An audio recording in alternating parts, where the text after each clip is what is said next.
नमस्कार। आज हम एक ऐसी सरकारी नौकरी के बारे में जानने वाले हैं जो सिर्फ एक नौकरी नहीं बल्कि अपने आप में एक पावरफुल करियर है।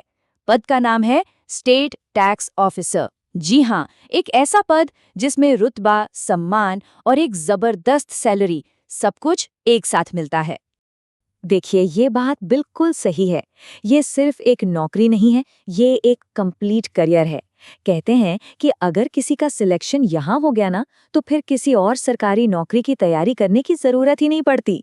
तो चलिए, इसी मौके को जरा और गहराई से समझते हैं। तो सवाल ये है कि आखिर ऐसा क्या है इस पोस्ट में जो इसे इतना खास बनाता है? क्या वजह है कि ये कई लोगों के लिए एक ड्रीम जॉब है? चलिए जानते हैं। देखिए, इसकी सबसे बड़ी वजहों में से एक है इसका पे लेवल। ये नौकरी आती है पे लेवल 9 के अंदर। तो भाई, ये पे लेवल 9 का मतलब क्या होता है? इसका सीधा सा मतलब है एक बहुत ही शानदार सैलरी पैकेज। ये इस पद के साथ जुड़ी इज्जत और बड़ी बड़ी जिम्मेदारियों को दिखाता है। तो ये सिर्फ एक नंबर नहीं है, ये एक शानदार करियर की गारंटी है, समझिए। और बात सिर्फ अच्छी सैलरी की नहीं है, इस पद के साथ साथ अच्छी खासी पावर और बहुत सम्मान भी जुड़ा होता है। मतलब समाज में एक स्टेट टैक्स ऑफिसर की पोस्ट को भाई बहुत ही प्रतिष्ठित माना जाता है। तो ठीक है, अब अगला सवाल मन में यही आता है कि इस जबरदस्त पद के लिए कौन कौन अप्लाई कर सकता है? क्या हैं इसकी शर्तें? चलिए, इसकी एलिजिबिलिटी को समझते हैं। तो अच्छी खबर ये है कि इसकी जो क्वालिफिकेशन है वो काफ़ी सीधी सरल रखी गई है। किसी भी सब्जेक्ट में अगर ग्रेजुएशन की डिग्री है तो कोई भी उम्मीदवार इसके लिए अप्लाई कर सकता है। उम्र की बात करें तो ये 21 से 35 साल के बीच होनी चाहिए। और हाँ, उम्र की जो गिनती होगी वो 1 जनवरी 2026 की तारीख से की जाएगी।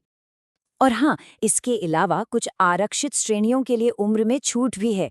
जैसे SC/ST कैंडिडेट्स को 5 साल की छूट मिलेगी। OBC में पुरुषों के लिए 2 साल और महिलाओं के लिए 3 साल की छूट है। और जो फिजिकली हैंडीकैप्ड उम्मीदवार हैं, उन्हें पूरे 10 साल और एक्स सर्विसमैन को 5 साल की छूट दी गई है। अच्छा, तो एलिजिबिलिटी की शर्तें पूरी करना तो सिर्फ पहला कदम हुआ। इसके बाद जो सबसे जरूरी पड़ाव आता है वो है सिलेक्शन का प्रोसेस। तो आइए देखते हैं कि इस पद तक पहुंचने का रास्ता आखिर है कैसा।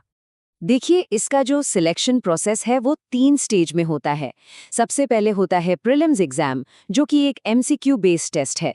जो इसे क्लियर करते हैं वो जाते हैं मेंस एग्जाम के लिए, जो एक रिटन यानी लिखने वाला एग्जाम होता है। और फिर जो मेंस भी पास कर लेते हैं उन्हें फाइनली इंटरव्यू के लिए बुलाया जाता है। और हाँ, यहाँ एक बहुत ज़रूरी बात है जो सबको पता होनी चाहिए। जो फाइनल मेरिट लिस्ट बनती है ना, वो सिर्फ और सिर्फ मेंस एग्जाम और इंटरव्यू के नंबरों के आधार पर बनती है। प्रीलिम्स एग्जाम सिर्फ क्वालिफाई करने के लिए होता है, उसके मार्क्स फाइनल सिलेक्शन में नहीं जुड़ते। अच्छा, तो जो भी उम्मीदवार अप्लाई करने का प्लान बना रहे हैं, उनके लिए अब कुछ ज़रूरी तारीखें और एप्लीकेशन फीस के बारे में जानना बहुत ज़रूरी है। तो ध्यान दीजिए, एप्लीकेशंस 23 मार्च से शुरू हो चुकी हैं। अप्लाई करने की जो लास्ट डेट है वो है 9 अप्रैल। और हाँ, फीस जमा करने के लिए 2 दिन और मिलेंगे, यानी 11 अप्रैल तक फीस जमा की जा सकती है। तो इन तारीखों को कहीं नोट कर लीजिए। अब अगर एप्लीकेशन फीस की बात करें तो जनरल कैटेगरी के लिए ये 600 रुपये है, BC और OBC के लिए 100 रुपये, SC कैटेगरी के लिए 50 रुपये और जो फिजिकली हैंडीकैप्ड कैंडिडेट्स हैं उनके लिए कोई फीस नहीं है, यानी ज़ीरो। चलिए, अब जब सारी ज़रूरी जानकारी मिल ही गई है तो आखिर में ये भी समझ लेते हैं कि अप्लाई करने का प्रोसेस क्या है। देखिए, अप्लाई करने का प्रोसेस काफ़ी सीधा है। सबसे पहले ऑफिशियल वेबसाइट पर जाना है, वहाँ अपना रजिस्ट्रेशन पूरा करना है। एक बार रजिस्ट्रेशन हो जाए तो फिर लॉगिन करके एप्लीकेशन फॉर्म को बहुत ध्यान से भरना है। और मेरी सलाह है कि फॉर्म सबमिट करने से पहले सारी डिटेल्स को एक बार दोबारा ज़रूर चेक कर लें। जाते जाते 2 और ज़रूरी बातें। पहली कि जॉब लोकेशन और एग्ज़ाम सेंटर्स ये दोनों ही झारखंड में होंगे। और दूसरी बात, अप्लाई तो भारत के किसी भी राज्य से किया जा सकता है, लेकिन जो भी उम्मीदवार दूसरे राज्यों से होंगे उन्हें जनरल कैटेगरी में ही गिना जाएगा। तो पावर, इज्जत और एक बेहतरीन सैलरी के साथ ये वाकई एक शानदार मौका है। अब सवाल बस ये है कि क्या जो उम्मीदवार इस मौके को देख रहे हैं वो इस चैलेंज को लेने और अपने करियर को एक नई उड़ान देने के लिए तैयार हैं?